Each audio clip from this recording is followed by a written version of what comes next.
अस्सलाम वालेकुम स्टूडेंट्स। इस वीडियो में हम चैप्टर 11 की सीरीज़ जो हमने स्टार्ट की हुई है मोस्ट इम्पोर्टेंट प्रोग्राम्स कर रहे हैं बोर्ड के एग्ज़ाम की तैयारी के लिए।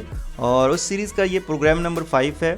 और सिंपल से इसकी स्टेटमेंट को देखते हैं। Write a program in C that input a number of month of the year and display the number of days of the corresponding month using if else if statement. सवाल के अंदर पूछा यह गया है कि आपने यूज़र से जो है वो मंथ ऑफ ईयर्स एंटर करवाना है और आपका प्रोग्राम ये बताए कि उस मंथ के अंदर टोटल डेज़ कितने हैं। जैसे कि फ़र्स्ट कर हम यूज़र को कहते हैं जी मंथ एंटर करें, तो वो फर्स्ट कर लें अगस्त जो है एंटर कर देता है 8। तो हमारा प्रोग्राम बताए कि इसमें टोटल 31 डेज़ हैं। ठीक है, तो ये हमने कोडिंग करनी है। सिंपल सा कोड होगा इसका। चलिए स्टार्ट करते हैं। सबसे पहले तो हम प्री प्रोसेसर डायरेक्टिव्स लिखेंगे और उसके बाद मेन फंक्शन को स्टार्ट कर लेंगे और उसके बाद एक वेरिएबल डिक्लेयर करेंगे जिसमें हम यूज़र से वैल्यू लेंगे मंथ की। तो एम वेरिएबल डिक्लेयर किया और फिर यूज़र को प्रॉम्प्ट देंगे कि मंथ की जो है वो एंटर अ मंथ और फिर स्कैन एफ की मदद से उसकी वैल्यू ले लेंगे। अब यूज़र ने जो भी मंथ एंटर किया है, अब हमारा प्रोग्राम ये बताएगा कि उसमें टोटल जो है वो डेज़ कितने हैं उस मंथ के अंदर।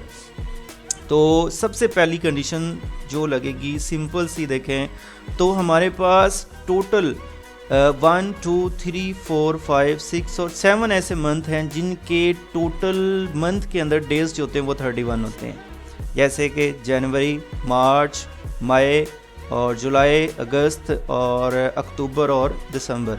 तो ये हम एक कंडीशन लगाएंगे कि अगर जो वैल्यू एंटर की गई एम की वो 1 की इक्वल है या फिर 3 के इक्वल है, 5 के इक्वल है या 7 के इक्वल है या 8, 10 या 12 के इक्वल है। आर ऑपरेटर हमने लगाया, लॉजिकल आर ऑपरेटर। आप लोगों को पता है कि इसमें कोई भी एक कंडीशन ट्रू हो तो ओवरऑल हमारा रिजल्ट जो होता है वो ट्रू होता है। तो अगर m की वैल्यू जो एंटर की गई है वो इन 7 या 8 जो मंथ हैं इनमें से किसी के साथ भी मैच हो जाती है तो फिर वो 31 डेज़ का होगा। तो अगर ये कंडीशन ट्रू होती है तो नीचे हम ट्रू होने पे यूज़र को प्रॉम्प्ट दे देंगे 31 डेज़। लेकिन अगर इनमें के साथ मैच नहीं करती तो फिर हम इसके साथ कंडीशन को चेक करेंगे। दूसरी कंडीशन कौन सी बनती है हमारी? दूसरी कंडीशन जी मंथ नंबर 4 की इक्वल है या 6 या 9 या 11 की इक्वल है। तो ये होते हैं 30 डेज़ के, जो जैसे कि अप्रैल है, जैसे कि जून है हमारे पास, जैसे कि सितंबर है, जैसे कि हमारे पास नवंबर वाला जो मंथ होता है। तो ये जो है 30 डेज़ के होते हैं।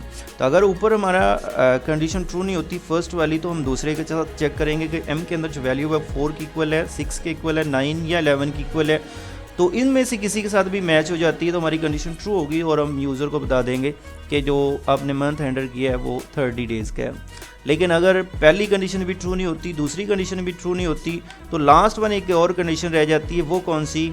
वो हमारा फेब का मंथ होता है। आप लोगों को पता है कि वो या तो 28 डेज़ का होता है या 29 डेज़ का होता है। लीव ईयर में 29 डेज़ का होता है, अदरवाइज़ वो 28 डेज़ का होता है। तो अगर तो वो 2 की इक्वल आ जाती है एम की वैल्यू तो फिर हम ये बता देंगे।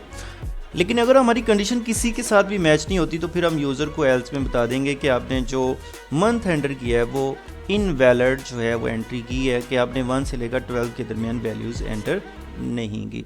तो ये सिंपल सा प्रोग्राम है जो मोस्ट इंपॉर्टेंट प्रोग्राम है। अब इसको हम इम्प्लीमेंट कर लेते हैं टर्बो सी के अंदर भी। इसकी आउटपुट को देख लेते हैं। चलें देखते हैं।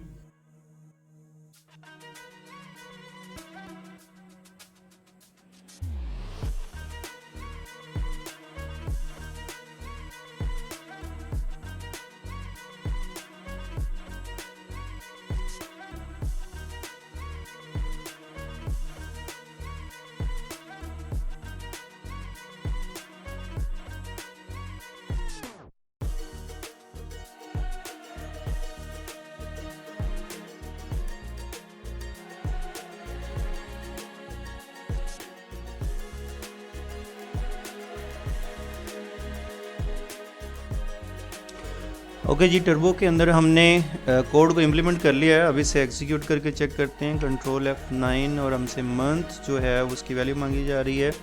अब मंथ जो है मैं 6 एंटर करता हूँ तो ये बता रहा है ये 30 डेज़ का होता है। और इसी तरह मैं अगेन एंटर करता हूँ और 12 जो एंटर करता हूँ तो ये 31 डेज़ बता रहा है। और इसी तरह अगर हम 2 एंटर करते हैं तो ये 29 और तो ये सिंपल सा हमारा प्रोग्राम था जिसमें यूज़र से मंथ की वैल्यू लेके हमने बताना था कि उसमें टोटल डेज़ कितने होते हैं।